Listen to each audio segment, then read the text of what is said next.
मित्रों नमस्कार। मेरे हाथ में एक छोटी सी पुस्तक है। दरअसल यह चिंगीज़ आइतमातो का एक लघु उपन्यास है, पहला अध्यापक। इसका हिंदी अनुवाद प्रसिद्ध साहित्यकार भीष्म साहनी जी ने किया है और अलग अलग प्रकाशकों ने इस पुस्तक को प्रकाशित किया है। मेरे पास जो पुस्तक है वो गार्गी प्रकाशन से प्रकाशित है। इस पुस्तक को मैं कई बार पढ़ चुका हूँ और अपने जीवन में कई बार पढ़ने की इच्छा रखता हूँ। मेरे झोले में ये किताब होती ही होती है।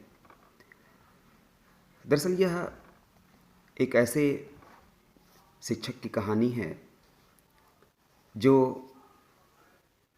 एक ऐसे पिछड़े गांव में 1923 के आसपास की घटना है, मध्य एशिया के किसी एक गांव की, जहां शिक्षा का प्रकाश फैलने की बात तो दूर, शिक्षा शब्द से भी लोग परिचित नहीं हैं। स्कूल जैसे शब्द से उस पूरे समाज का परिचय है।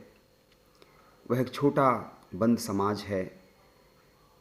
मेहनतकश लोग वहाँ रहते हैं। उन्हें लगता है कि स्कूल और उसमें दी जाने वाली शिक्षा ये तो कुलीन अभिजात्य धनाढ्य वर्ग के लोगों के लिए है। हम लोग तो मेहनत मशक्क़त करने वाले लोग हैं। और एक जगह इसमें आता है कि वो कहते हैं कुदाल ही हमें रोटी देती है, हमें शिक्षा की क्या आवश्यकता, हमें स्कूल की क्या आवश्यकता। लेकिन जो इस उपन्यास का नायक है द्विसेन,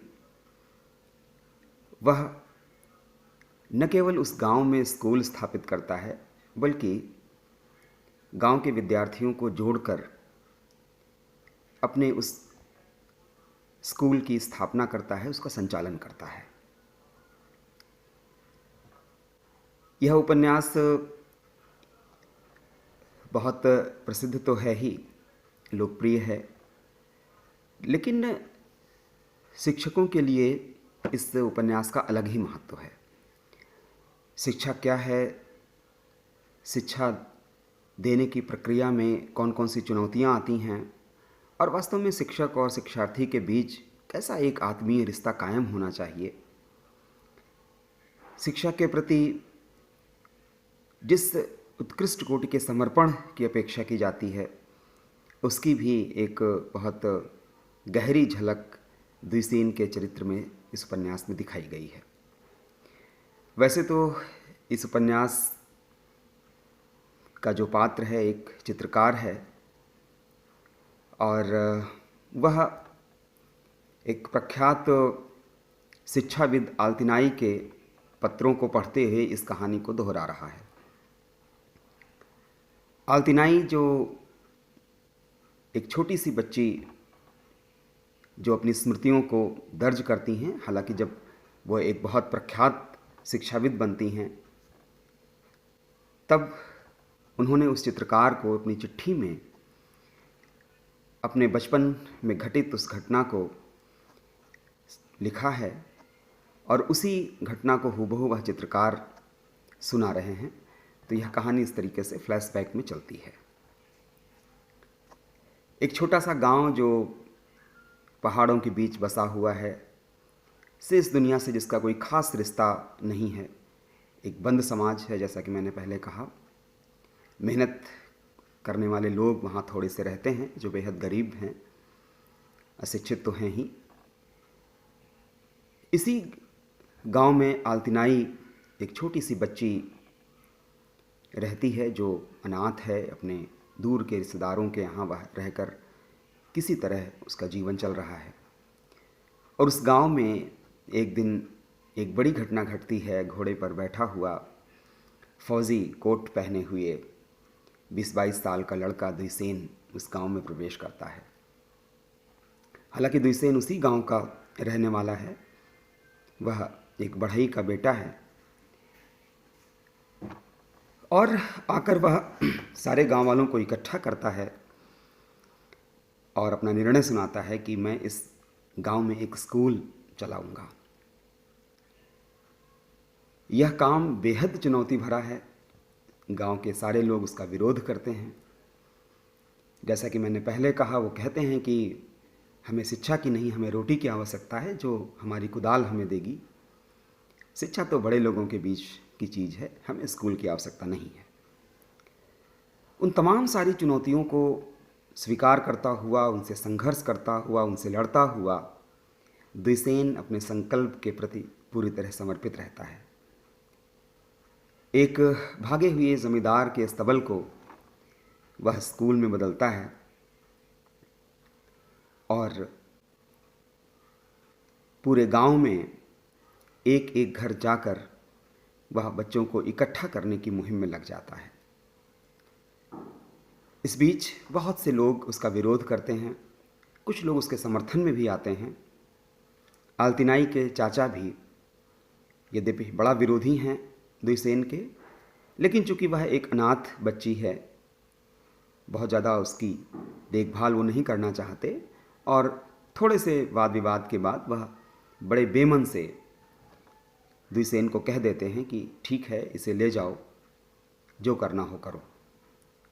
और वह छोटी सी बच्ची इस स्कूल में जाकर न केवल बहुत प्रसन्न होती है, बल्कि उसे अपने आगे के जीवन की राहें खुलती हुई प्रतीत होती हैं। छोटे बच्चे हैं, पहाड़ी इलाका है, स्कूल तक आने की सड़क नहीं है। ठंडे पानी से भरे हुए नाले को पार करके छोटे छोटे बच्चे उस स्कूल में आते हैं। द्विसेन चाहता है कि एक अस्थायी लकड़ी का पुल बन जाए गांव वालों के सहयोग से, लेकिन उसमें भी गांव के लोग तैयार नहीं होते। अंततः द्विसेन स्वयं उस पुल को बनाने की पहल करता है। एक जगह बहुत शानदार प्रसंग है कि कैसे उस ठंडे पानी को पार करते हुए बच्चों को द्विसेन अपने हाथों से पकड़कर गोदी में भरकर नाला पार करवाता है। यह उस शिक्षक के समर्पण को व्यक्त करता है। स्कूल की लिपाई पुताई से लेकर और उसकी पूरी व्यवस्था द्विसेन अकेले दम पर करता है। उसे गांव वालों की तरफ से कोई सहयोग नहीं मिल पाता। इस बीच आलतिनाई की चाची आलतिनाई को पैसों की लालच में कुछ आतताई किस्म के लोगों के हाथों बेच देती है और वो लोग जब आलतिनाई को स्कूल में आकर पकड़ने की कोशिश करते हैं, तब द्विसेन उससे संघर्ष करता है।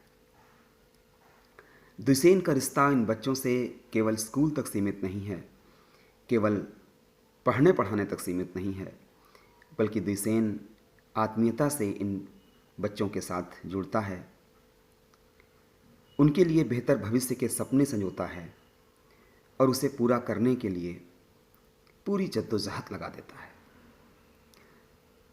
उन बदमाशों से संघर्ष करते हुए द्विसेन घायल हो जाता है, लेकिन थोड़े से संघर्ष के बाद अंततः आलतिनाई को वह बचाने में सफल होता है और उस बच्ची को आगे की पढ़ाई के लिए वह मास्को रवाना कर देता है। यह एक दूसरी घटना है आलतिनाई के जीवन में, जहाँ से उसका जीवन जो बेहद नारकीय था उसमें एक निर्णायक मोड़ आता है। वहाँ से वह आगे अपनी शिक्षा पूरी करते हुए अंततः विश्वविद्यालय में वह प्रोफेसर बनती है, विभाग की अध्यक्ष बनती है, एक प्रख्यात शिक्षाविद के रूप में वह स्थापित होती है। लेकिन वह अपने उस शिक्षक द्विसेन को कभी भूल नहीं पाती और उस गांव में वर्षों बाद जब एक स्कूल की स्थापना के सिलसिले में गांव के लोग उसे आमंत्रित करते हैं, तब आलतिनाई आती है। इस बीच द्विसेन बहुत बूढ़े हो चुके हैं। वह अब डाकिये का काम करते हैं, हालांकि अभी भी वह अपने काम के प्रति बेहद ईमानदार हैं। जहाँ उनका स्कूल हुआ करता था, वहाँ पॉपुलर के 2 बड़े विशाल पेड़ अब सामने दिखाई पड़ते हैं और उन वृक्षों को देखकर आलतिनाई बेहद भावुक हो जाती हैं। चित्रकार भी उसे देखकर बहुत भावुक होते हैं। उन पॉपुलर के वृक्षों में एक बात है, उन्हें लगता है कि जैसे यह प्रकाश के स्रोत हों, जैसे दिन रात इन पॉपुलर के वृक्षों से कोई संगीत बज रहा हो। और वह चित्रकार इस संकल्प के साथ वापस शहर लौटते हैं कि मैं इन वृक्षों को, आल्तिनाई की कहानी को, उसके शिक्षक द्विसेन के संघर्ष को कैनवास पर उतारूंगा। तो यह छोटा सा उपन्यास है। इसकी भाषा बहुत सहज, बहुत सरल है। भीष्म साहनी जैसे महान साहित्यकार ने इसका अनुवाद किया है। यह लगता ही नहीं है कि दूसरी संस्कृति अथवा दूसरी भाषा का कोई ग्रंथ हो। बिल्कुल लगता है कि जैसे मौलिक रूप से हिंदी में ही लिखा गया हो। और पूरी कहानी उस शिक्षक द्विसेन के शिक्षा के प्रति समर्पण को यह बहुत मार्मिक ढंग से, बहुत शानदार ढंग से हमारे सामने प्रस्तुत करती है।